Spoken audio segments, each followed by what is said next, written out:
할렐루야. 오늘부터 이 교재 사용합니다.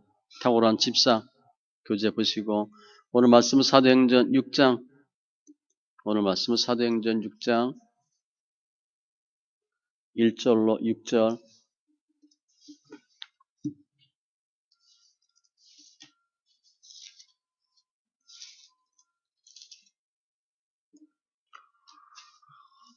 말씀 사도행전 1장 6장 1절로 6절 같이 천천히 있습니다.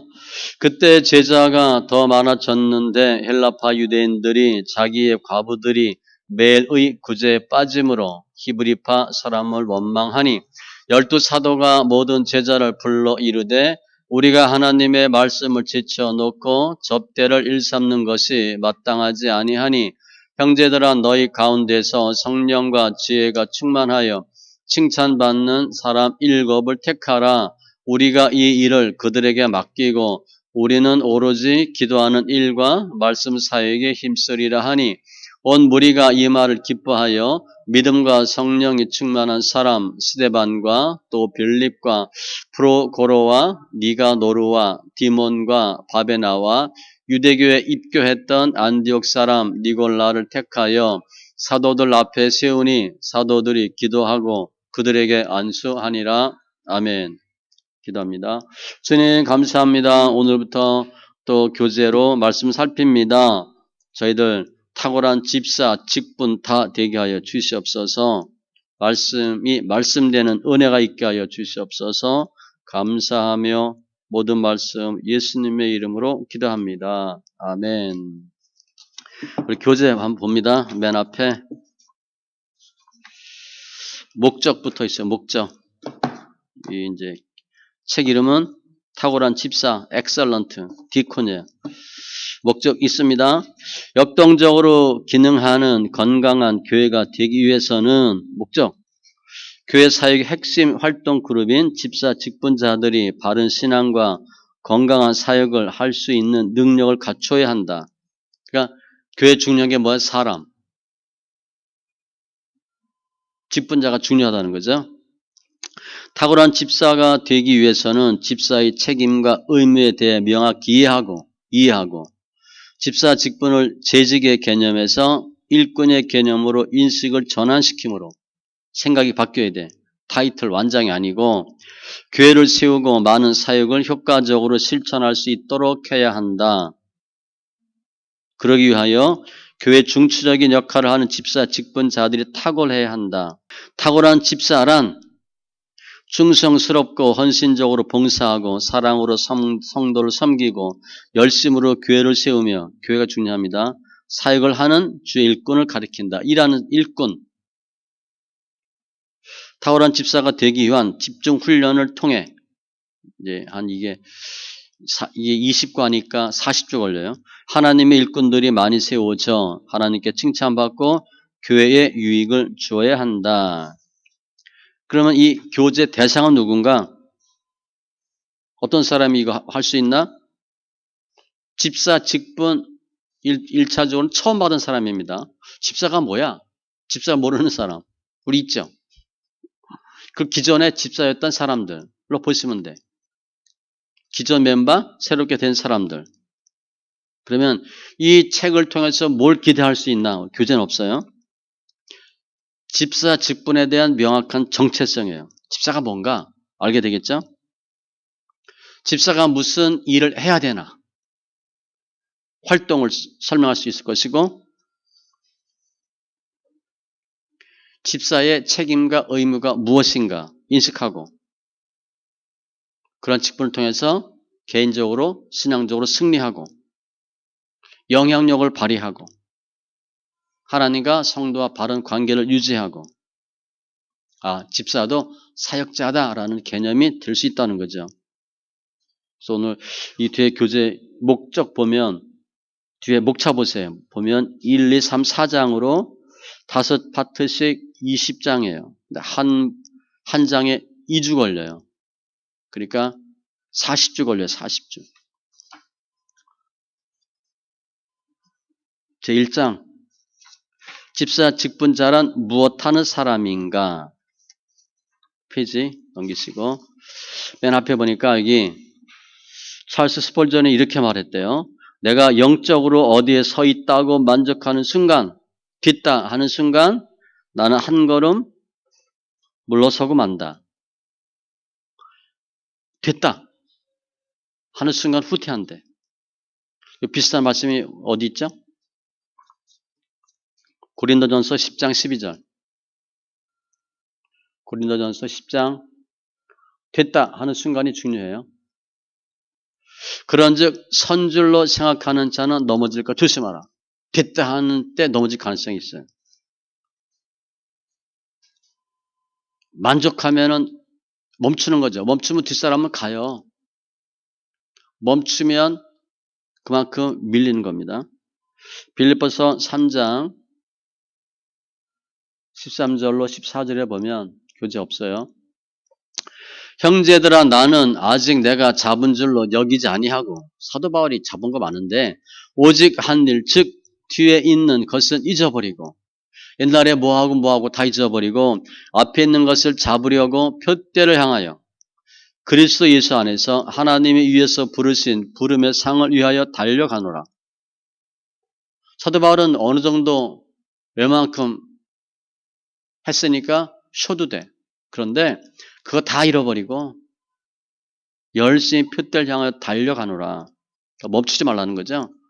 집사, 권사도 마찬가지예요. 아 됐다 하지 말고 조금 더 열심히 했으면 좋겠습니다.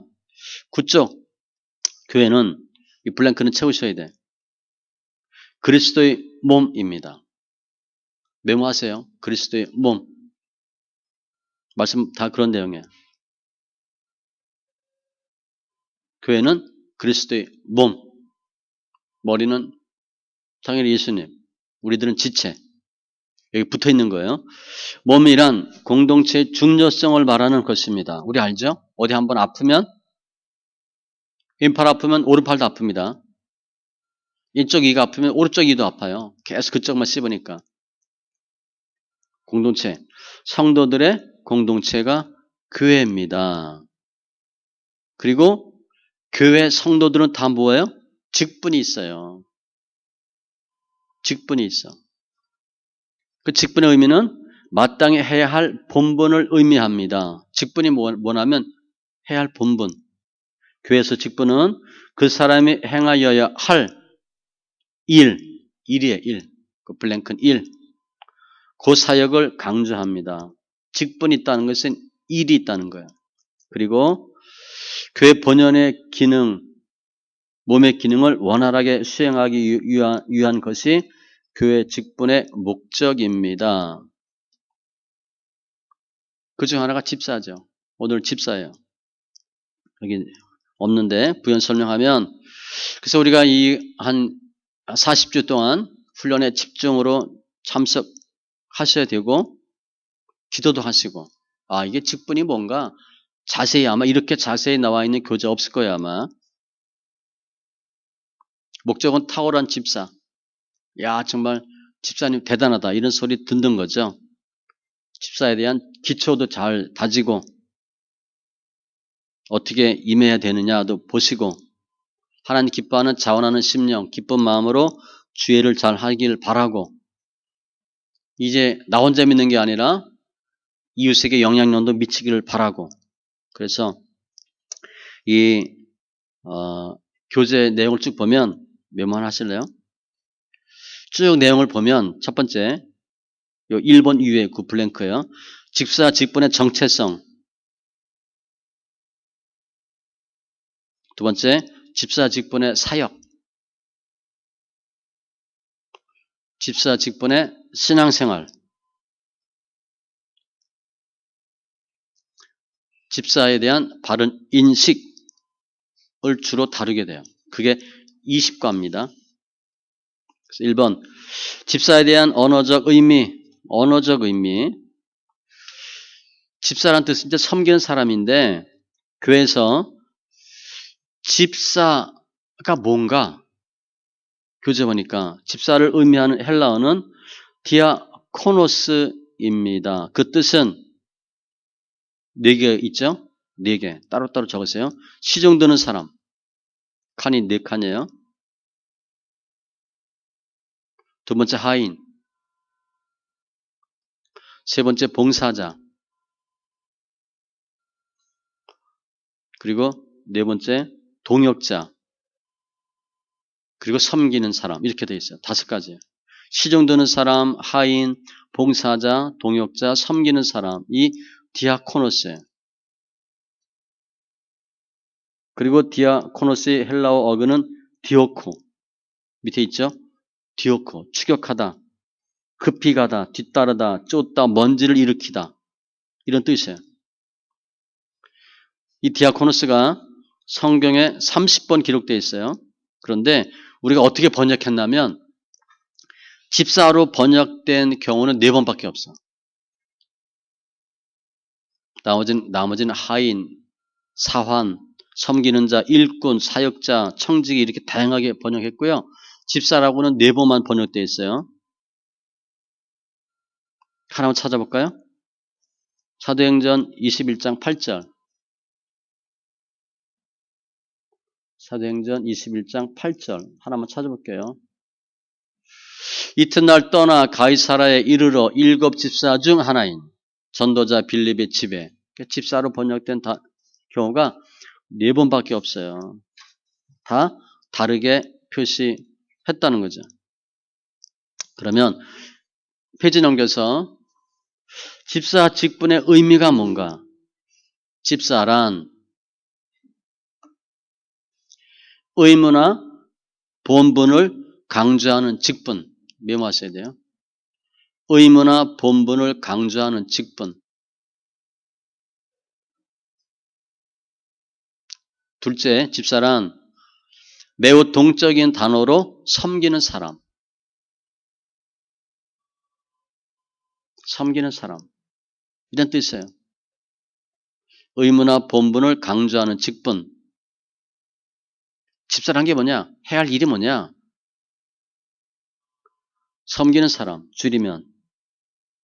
그래서 집사 직분자란 하나님으로부터 책임을 부여받은 사람이고 선택받은 사람으로 그냥 아무나 하는 게 아니에요. 교회에서 블랭크 부지런히 일하며 메모하세요. 부지런히 일하며 그 블랭크 있잖아. 왜 부지런히 일한다고 돼 있어? 이 단어가 먼지를 일으키다 그런 단어거든요. 그러니까 먼지를 풀썩풀썩 일으킬 정도 일하는 거예요. 문제 일으키는 게 아닙니다. 트러블 메이커 하는 게 아니고 피스메이커. 여기저기 그냥 구석 치우고 최선을 다하여 열심히 봉사해서 성도들의 필요를 채워주기 위하여 돌보고 시중들 앞에 돌보고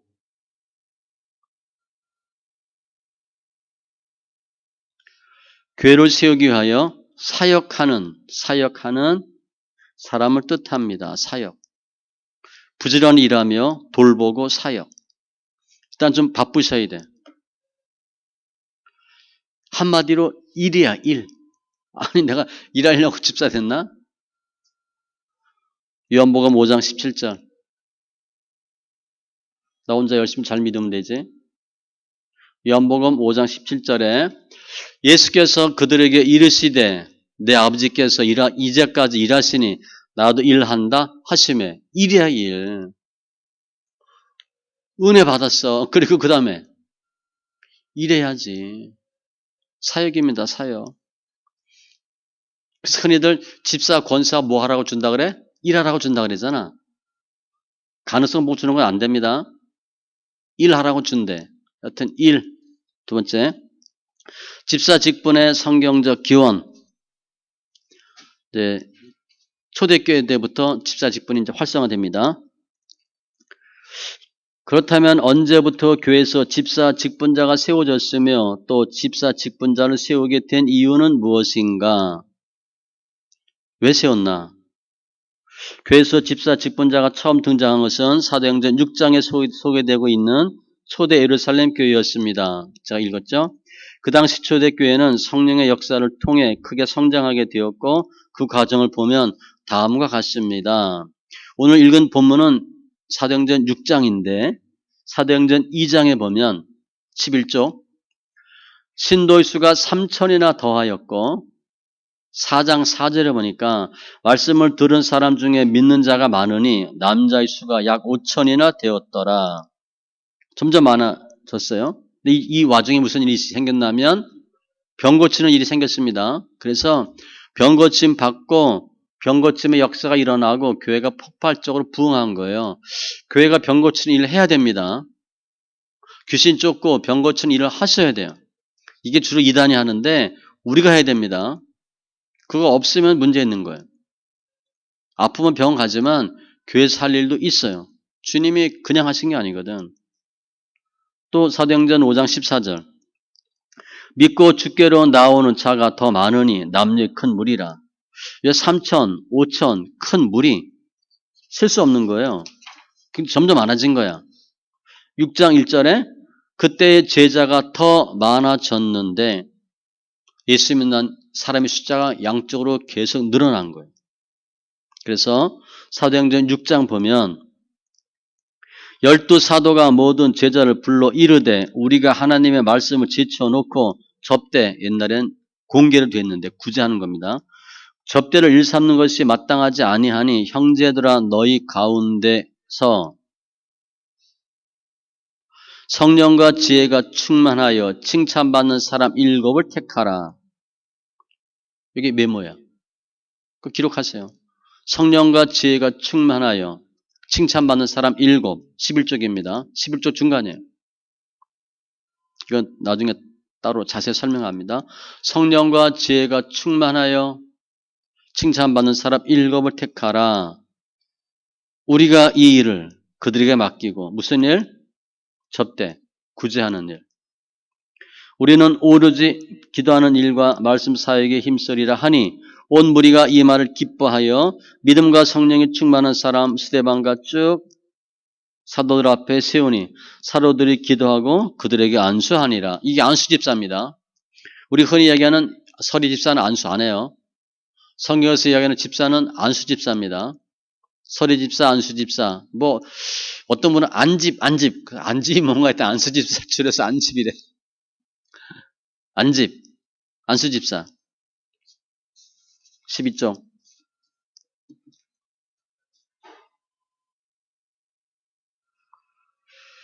지금 교회 숫자가 점점 늘어난 거야. 교회가 할 일이 많아져. 특별히 구제, 이런 일을 효율적으로 하기 위해서 집사를 세운 거죠. 그러므로 최초의 예루살렘 교회는 12쪽. 직분의 개념보다는 직분이 아니고 역할의 개념 때문에 일시키려고, 일하게 하려고, 타이틀이 아니라 일하라고, 직분이 아니라 역할의 개념에 의해서 구별되고 성령 충만한 사람들을 필요했고 세우게 된 거예요. 즉 직분, 타이틀이 아니고 짭이에요. 짭. 무슨 일을 하나. 타이틀이 중요해요? 일이 중요해요? 일이 중요하다고. 그런데 타이틀을 받고 일을 하는 거죠. 세 번째, 집사 직분을 세운 이유. 왜 집사를 세웠나?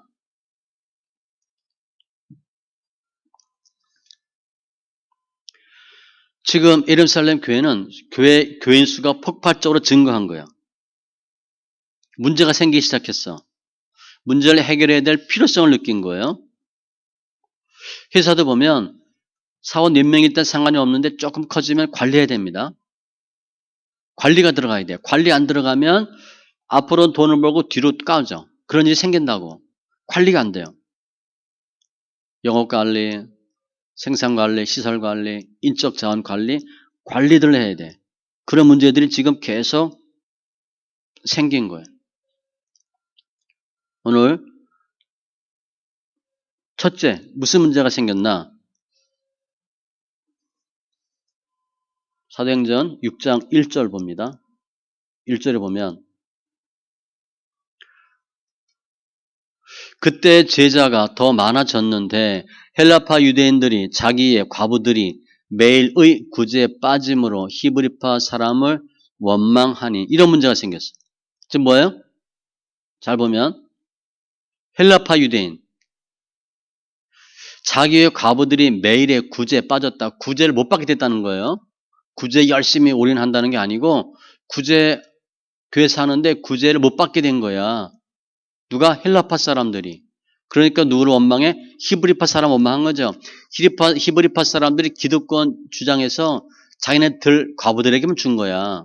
문제가 생긴 거예요. 이게 첫 번째 문제예요. 헬라파 히브리인 또 히브리파 사람들 갈등이 생긴 거예요. 교회 갈등이 생겼어.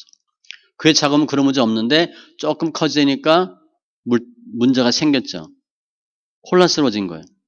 그게 첫 번째 문제고 두 번째는 2절에 보면 12사도가 모든 제자를 불러 이르되 우리가 하나님의 말씀을 제쳐놓고 접대를 일삼는 것이 마땅하지 아니하니 이 둘째는 뭐냐면 사도들이 뭐 했어요? 구제하는 일을 한 거야. 구제하는 일을 하다 보니까 잡으세요. 목사님이 구제하고 전도하고 이런 일을 다 해. 봉사하고. 그럼 좋을 것 같아요? 나쁠 것 같아요? 나쁜 거예요. 우리 생각할 때는 목사님이 구제도 하고 봉사도 하고 청소도 하네. 좋은 것 같죠? 좋은 게 아니에요. 정작 해야 될 일을 못하고 본질이 아닌 목사가 꼭 해야 되지 않아도 될 일을 하게 된 거야. 이런 문제가 생긴 거예요. 즉 사도들이 부수적인 일에 치중하게 된 거야. 이게 원인이에요. 둘째 조금 그렇게 적으시면 돼. 말씀 보고 기도하고 신방 가고 이거 해야 되는데 관리하고 행정하고 기록하고 이런 일들을 하게 된 거예요. 그래서 비효율성이 발생된 거예요. 비효율성 이렇게 적으셔도 돼요. 비효율성이 발생된 거예요. 그래서 이런 문제를 해결하기 위해서 집사들을 세운 겁니다. 사도행전 6장 1절로 6절 쭉 보시고 13쪽에 그러면 이제 이 본문을 갖고 하나하나 다시 찾아봅니다. 사도행전 6장 1절로 보면 집사를 왜 세웠나? 6장 1절에 첫 번째 답이에요. 사도들의 일을 돕기 위해서. 사도들의 일을 돕기 위해서 세운 겁니다. 여러분들 목사님 일을 도우셔야 돼. 사도들의 일을 돕기 위해서.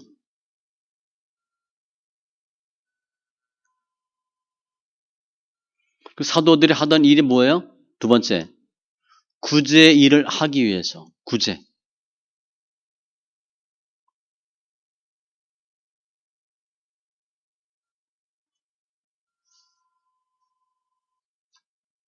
또 세 번째, 재정을 효율적으로 사용하기 위해서. 세 번째, 재정. 네 번째, 사도행전 6장 4절에 보면 우리는 오로지 기도하는 일과 말씀 사역에 힘쓰리라 하니 네 번째는 사도들이 기도에 전념하도록 다섯 번째는 사도들이 말씀 전하는 일에 전무하도록 이게 집사를 세운 이유예요. 다시 첫 번째 사도들의 일을 돕기 위해서 두 번째 구제의 일을 하기 위해서 실제 일하는 겁니다. 세 번째 재정, 효율적인 재정을 위해서 네 번째 사도들이 기도에 전념하고 다섯 번째 사도들이 말씀 전하는 일에 전념하도록 집사를 세운 거예요. 그렇게 보시면 돼요. 크게 보면 사도들이 하는 일을 돕고 사도를 돕고 본인이 일을 하고 두 가지예요.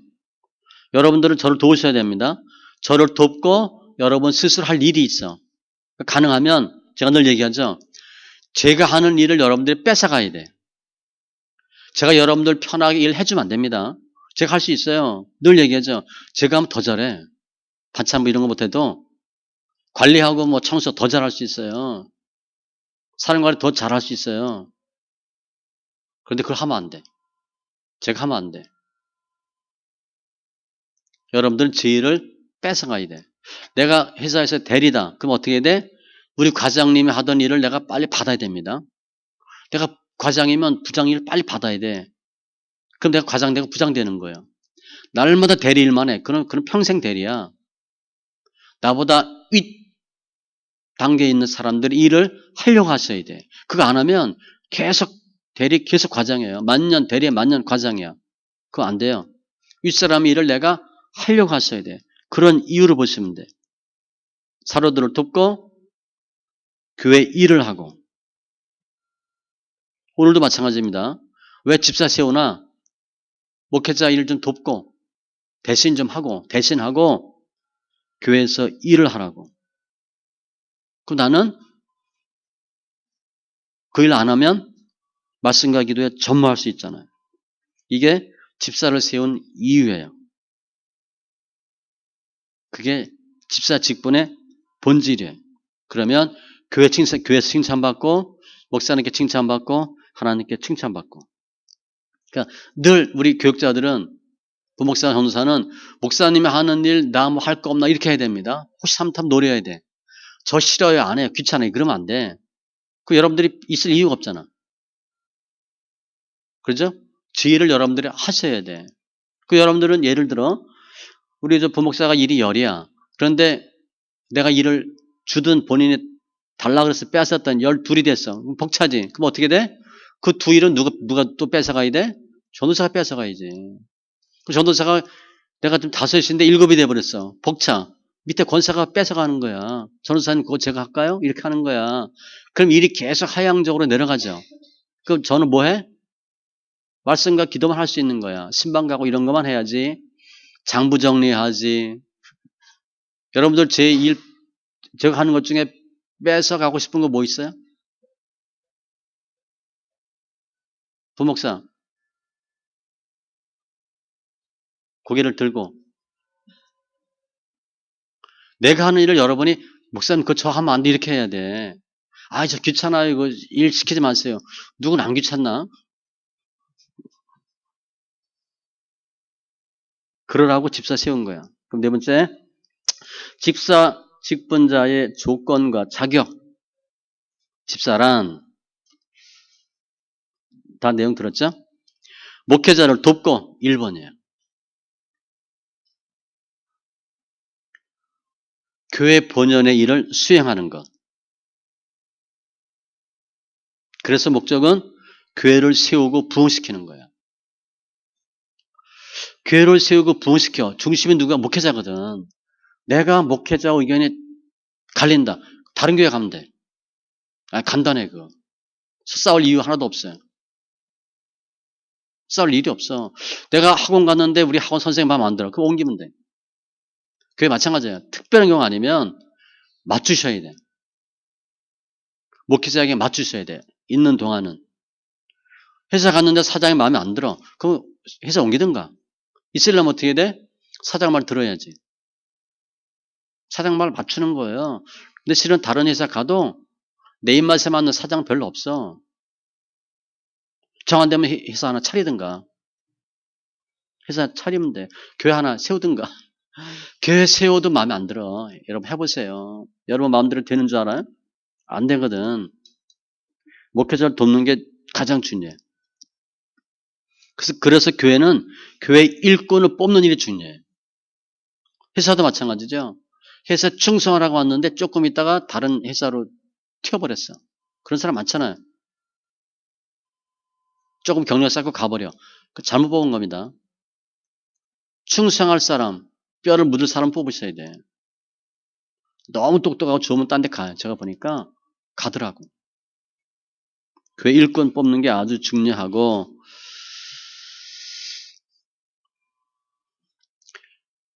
교회는 제가 보니까 사람 장사예요. 사람 세우는 게 가장 중요해요. 주님도 공생의 기간 동안 12제자만 세우신 거야. 현장 실습 통해서. 사람을 세운 거예요. 그 사람이 온전하게 되면 일을 감당해요. 그냥 제가 볼 때 사람 장사야. 얼마나 사람을 세우나 그게 중요해. 또 지금처럼 뭐 지금 코로나 생겨서 교회가 많이 힘들어지죠. 부흥하는 교회 있습니다. 살아남는 교회가 있어요. 재정이 느는 교회도 있습니다. 통계적으로 보면 제자화 잘 된 교회가 그래도 견뎌요.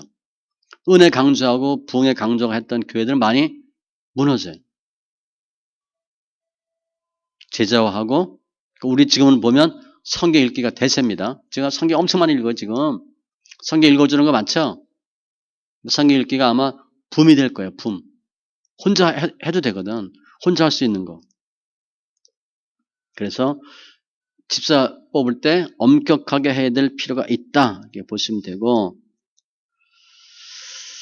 그럼 여기 교회 일꾼의 세 가지 기준. 첫 번째, 외마세요. 신앙적 기준. 신앙적 기준이에요. 14조. 교회 일꾼의 세 가지 기준. 첫째, 신앙적 기준. 메모하세요. 일단은 믿음이 좋아야 돼. 일단은 교회에서는 믿음으로 승복하셔야 됩니다. 둘째는 도덕적 기준. 믿음만 좋으면 안 돼. 도덕적으로, 윤리적, 삶에 있어서 구별돼야 돼. 아, 저분 집사지 이렇게 해야 돼. 저 회사 다닐 때 얘기했잖아요. 에? 너 교회 다녀? 저 교회 다녀. 성가대. 뭐 성가대야? 담배도 피는 게? 이러면 안 되지. 너 교회 다니지? 그런 줄 알았어. 이렇게 하셔야 돼. 윤리적 기준. 세 번째, 인격적 기준. 인격에 믿음과 도덕과 인격. 일단은 믿음이 좋아야 되고 도덕적으로 삶이 반듯해야 되고 성품이 좋아야 돼요. 제가 볼 때는 믿음은 성품 싸움이에요. 성품 싸움이야. 결국은 뭐가 남냐? 성격이 남아. 성격. 성품대로 있습니다. 그러니까 믿음대로 우리가 성품이 바뀌어져야 되는데 믿음을 이기지 못하고 내 성질이 믿음을 이겨버려. 그러니까 성질대로 예수 믿는 거야. 결국 성품 싸움이에요. 성품의 기준은 예수님이지. 이 세 가지 기준. 그런데 이 세 가지가 다 다른 것 같은데 크게 보면 같은 거예요. 크게 보면 같은 거예요. 밀접한 관계가 있어요. 그러니까 집사의 자격 세 가지 잘 보시고 사역자는 말할 것도 없어요. 제가 봐도 신앙생활 열심히 하면 믿음 생기지. 설교 잘할 수 있어요. 성격이 훨씬 중요해요. 성품이 더 중요한 것 같아요. 성경에 보면 그 밑에 4-1 사도행전 6장 3절 말씀에 나타난 집사 직분의 조건 살펴봅니다. 사도행전 6장 3절 다시 한번 봅니다. 형제들아 너희 가운데서 성령과 지혜가 충만하여 칭찬받는 사람 7을 택하라. 우리가 이 일을 그들에게 맡기고. 여기 조건이 나오죠. 세 가지가 나와요. 첫 번째 뭐예요? 성령이 충만한 사람. 성령 충만한 사람. 아까 얘기한 믿음, 신앙적 차원.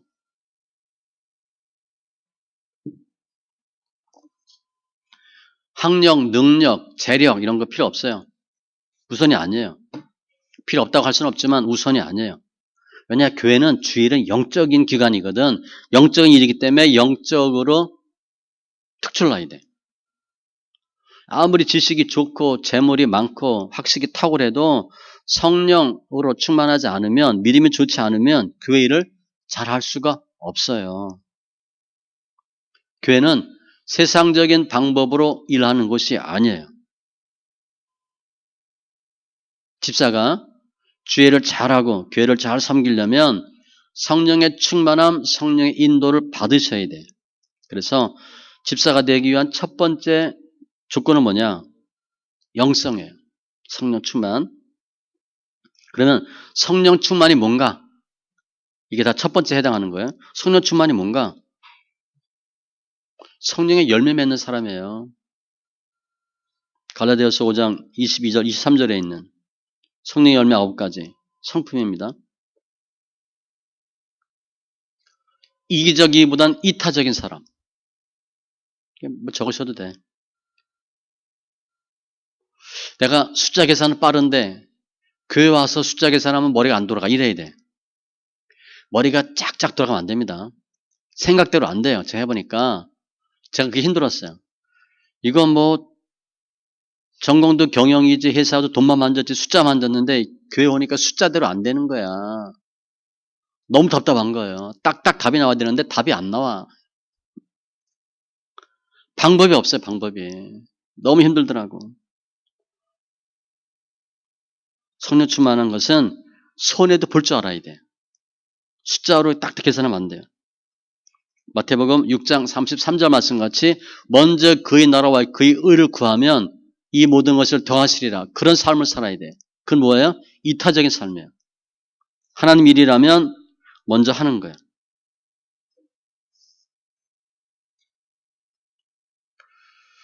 교회가 생기기 전에 복음서에서 사도행전 거치면서 사도행전 2장에 보면 어떻게 무슨 일이 생겼어요? 마가 다락방 사건이 나오지.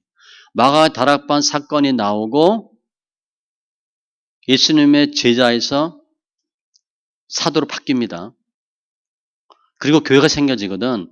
주식에 생하면 다락방을 통과하셔야 돼요. 성령을 받으셔야 돼요. 주의 일은 성령의 힘으로 하셔야 돼요. 그럴 사람 너무 힘들어요. 누가 알아주나요? 손해보죠. 우리 짐도 지잖아. 뻥뻥 나가 떨어지잖아. 너무 고통스럽잖아요.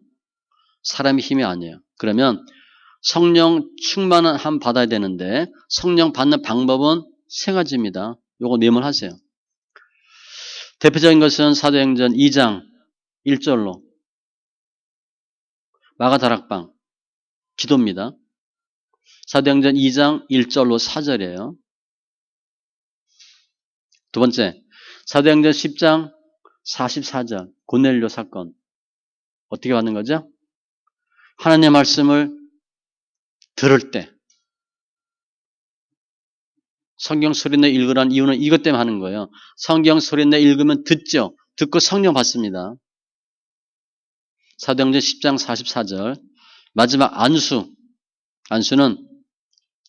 사도행전 8장 15, 17절 먼저 베드로를 통해서 8장 15, 17절에 보면 그들이 내려가서 그들을 위하여 성령 받기를 기도하니 이는 아직 한 사람에게도 성령 내리신 일이 없고 오직 주 예수의 이름으로 세례만 받을 뿐이더라. 이에 두 사도가 그들에게 안수하며 성령을 받는지라. 안수 받으면 성령 받아요? 저 옛날에 이거 말도 안 된다고 그랬어요. 무슨 소리야? 성령을 사람이 기도하고 안수를 하면 성령 받아? 몰랐어요 제가. 성경에 이렇게 돼 있네. 안수하고 성령 받아요. 사도들인데 사도 바울은 아나니한테 기도받고 안수받고 성령 받았거든요. 또 사도행전 19장 6절 성령 받는 방법입니다. 안수 자주 받는 게 좋아요. 그런데 주위에서 받아야죠. 바울이 그들에게 안수하며 성령이 그들에게 임하심으로 사도 바울이 안수했더니 성령이 임했대. 성령이 임한 줄 어떻게 알아? 보였나? 냄새가 났나? 바람이 불었나? 아니에요. 방언도 하고 예언도 하니 모두 12사람쯤 되니라. 이때 방언하고 통변했겠어요? 안 했겠어요? 당연히 통변했지. 내용은 주로 뭐예요? 할렐루야 이런 거예요. 하나님 찬양하는 거. 귀신도 방언하니까. 나쁜 방언도 있으니까.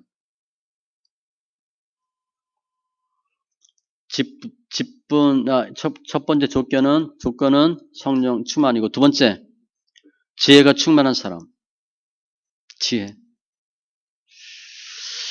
지혜롭다. 머리 좋은 게 아니에요. IQ 좋은 게 아니에요. 지혜롭다는 것만 하면 잘 분별하는 거예요. 우리 예전에 어른들 그런 말 많이 했어요. 헛똑똑하다고. 그죠? 그런데 잘 배운 건 없고 그러는데 총기 있다 말도 썼어. 총기 있다.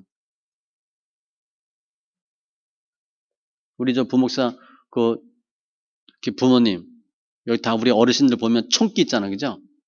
우리 권사님도 마찬가지예요. 초등학교도 안 나왔지. 그런데 정말 지혜로워 아주.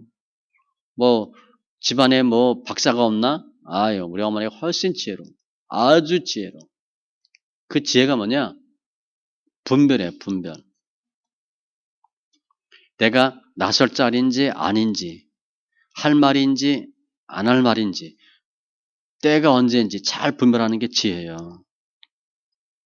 밑에 여기 교재 있죠? 고린도전서 14장 20절. 형제들아, 지혜는 아이가 되지 말고 악에는 어린아이가 되라. 지혜는 장성한 사람이 되라. 지혜로우래, 한마디로. 에베소서 5장. 그런즉 너희가 어떻게 행할지를 자세히 주의하여. 그걸 어떻게 해야지? 지혜 없는 자 같이 하지 말고 오직 지혜 있는 자 같이 하여. 어떻게 하라는 거예요? 어떻게 행할지 잘 주의하래. 그게 지혜래. 이거 어떻게 해야지? 지혜로운 사람이 있어요. 나 한 번도 안 해봤는데 우리 흔히 그런 말 하잖아. 안 해보면 당연히 몰라. 안 했다고 당연히 모르는 거 아닙니다. 그런데 하는 사람이 있어. 안 해봤기 때문에 못하는 사람이 있어. 특별히 문제가 뻥 터졌을 때가 중요해. 정상적으로는 다 하는데 문제가 터졌을 때, 위험한 일이 생겼을 때 어떻게 대처하냐가 지혜야. 뭐 컴퓨터가 잘 돌아가다 갑자기 섰어. 영상이 안 돼. 그때 어떻게 하나? 집안이 잘 돌아가다 갑자기 문제가 생겼어. 재정 문제가 생기고 아이들 문제가 생겼어. 그때 어떻게 하나? 그럴 때 대처하는 게 지혜입니다. 그 루틴으로 하는 게 아니에요. 잘 분별하셔야 돼. 어떻게 행할지. 그리고 야고보서 1장. 너희 중에 누구든지 지혜가 부족하거든 모든 사람에게 후히 주시고 꾸짖지 아니하시는 하나님께 구하라. 그리하면 주시리라. 이게 중요해. 우리 살다 보니까 지혜가 없잖아. 기도하래요. 기도하래요. 목회하면 지혜가 정말 필요합니다. 저 그런 기도 많이 했어요. 지금도 그래. 하나님, 나는 목회자가 아닌 것 같아요. 그런 기도 합니다. 목회가 너무 힘들고요. 어떻게 할 줄을 모르겠어요. 잘 모르겠는 거야. 정상적인 일이 별로 없잖아. 뻥뻥 터지기만 하지. 이해가 안 되잖아. 그야말로 이러려고 목회했나? 이럴 줄 알았나? 말이 안 되는 일이 생기고 있거든. 어떻게 못하겠더라고. 어떻게 못하겠더라고. 그런데 기도하래요. 주님께 구하면 주신대. 집사 때 이거 어떡하지? 여기 뭐 다 여전도 회장도 있네. 구역장이 있고. 야, 이거 어떡하지? 기도하시래. 나 안 해봤는데 다 안 해봤지. 안 해봤다고 안 할 거야? 할 때 어떻게 되나? 기도하면 지혜를 주신대요. 너무 감사한 거예요. 지혜로워야 주의를 하는 거예요. 지혜롭게 해야 쉽고 가볍게 갈 수 있어요.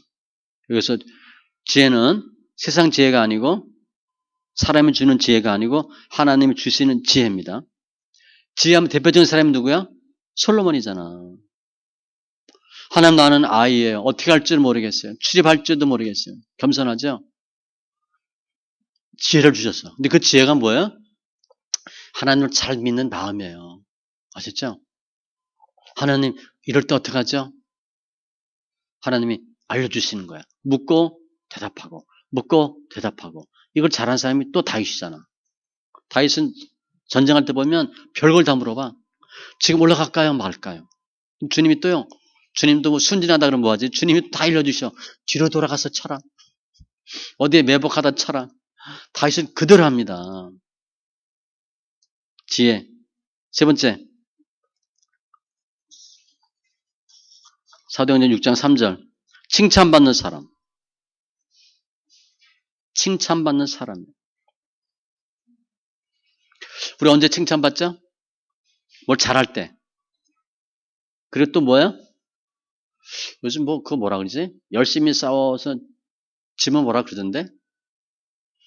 저도 멋있게 지는 경우 있잖아.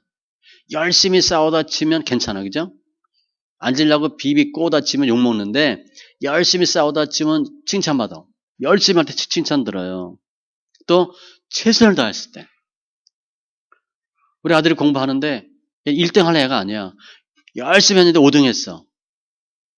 똑같은 5등이라도 부모한테 엄청 혼나는 아이가 있고 부모한테 잔치상 받는 아이가 있어. 그죠? 열심히 해서 5등 하면 10등 정도 하는 애가 5등 하면 어떻게 돼? 잔치하는 거지. 열심히 하고 최선을 다하면 칭찬 들어요. 이 칭찬이라는 단어가 이 초대교회 때 꽤 많이 나왔어요. 2장, 사도행전 2장 47절에 보면 하나님을 찬미하며 또 온 백성에게 칭송을 받으니 주께서 구원받는 사람을 날마다 더하게 하시니라. 이게 부흥의 어떤 방법이에요. 날마다 모여서 교제하고 말씀 있고 그랬더니 사람들이 인정을 하더래. 야, 저 사람들 저 교회는 칭송받는데. 오기 조금 전에 제가 뉴스 인터넷 봤어요. 누가 뭘 보냈더라고. 봤더니 그냥 보면 이제 짜증나는 거죠. 한국 사람 의식 구조를 조사한 거야. 교회가 코로나에 얼마나 나쁜 영향을 미쳤냐. 한국 사람 인식이 전체 인식이야. 48.8%가 교회에서 전염됐다고 생각한대. 근데 그 기독교인, 비기독교인 다 연령별 다 놓아놨어요. 자신이 못 보고 대충 보고놨어요. 근데 실제적으로 교회 코로나는 8.8%래. 그런데 사람들은 어떻게 알고 있는 거야? 48.8%로 알고 있는 거야.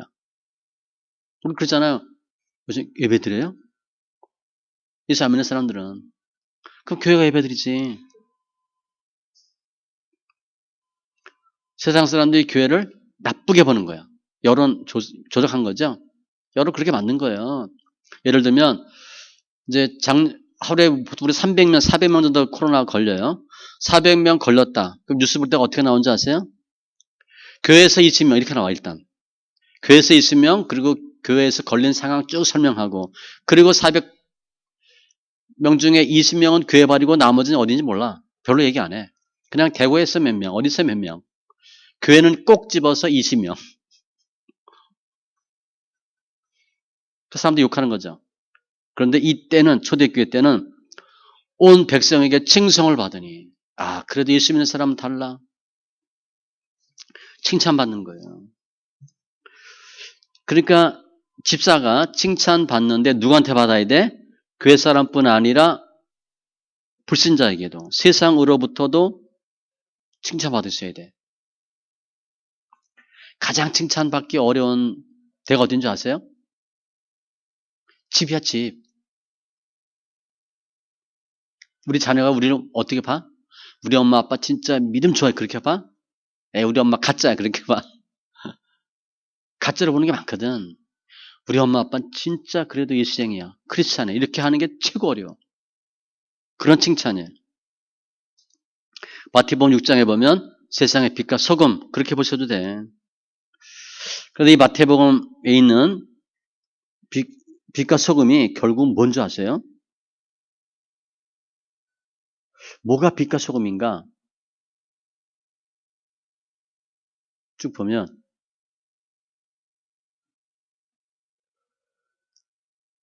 마태복음이 몇 장이죠? 빛과 소금인데 어디 빛과 소금이야? 세상의 빛과 소금이거든. 세상의 빛과 소금인데 쭉 설명하다가 뒤에 뭐라고 되어 있냐면 마태복음 5장입니다. 6장이 아니고. 여러 말이 있어요.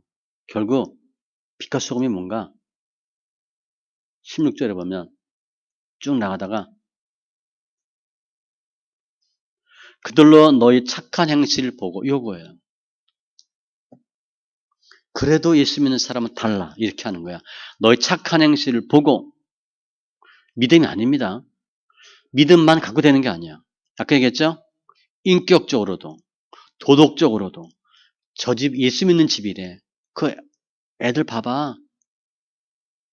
그럼도 아주 생긴 것도 순하게 생기고 인사성도 밝아. 이렇게 하는 거야.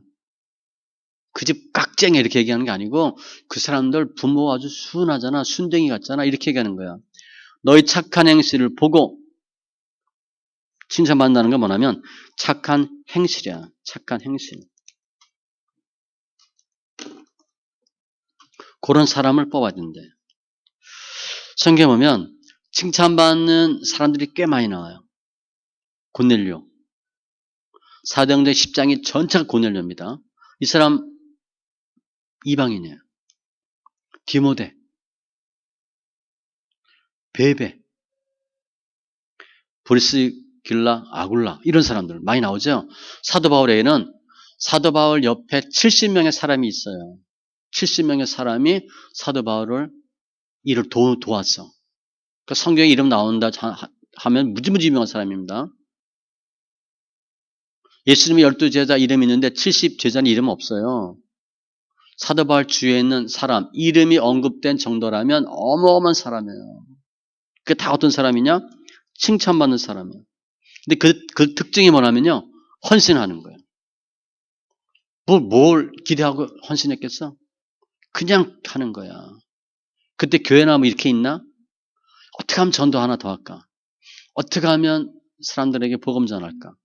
어떻게 하면 사도 바울을 도울까? 이런 것밖에 없어요. 칭찬받는 사람. 밑에 디모데전서 3장 7절 의인에게서도 선한 증거를 얻은 자라야 할지니 우리 지난주 금요일에 봤죠? 비방과 마귀의 올무에 빠질까 염려하라. 그 뭐냐면 칭찬받지 않는 사람 세워놨더니 문제가 뻥 터졌어. 알고 보니까 그냥 문제가 한두 가지가 아니네. 그러면 세상 사람들이 얘기하죠. 교회가 저래. 집사래. 저 사람 또 권사래네. 이런 소리 듣는 거야. 그렇게 하지 말라. 이렇게 보시면 돼. 기껏 직분자 세워놨는데 문제가 생겨서 그의 복음을 전하는데 방해가 된다면 안 되죠. 그래서 집사의 자격증 세 번째는 사도행전 6장에 근거해서 칭찬받는 사람. 오늘 여기까지만 하겠습니다. 기도합니다. 할렐루야 주님 감사합니다. 오늘 탁월한 집사 첫 시간인데 시간 좀 지체됐지만 하나님 저희들이 하나님이 보시기에 기쁨, 영광, 면류관과 같은 직분자 다 되게 해주셔서 집사의 직분을 잘 감당하는 직분자 되게 하여 주시옵소서. 감사하며 모든 말씀 예수님의 이름으로 기도합니다. 아멘.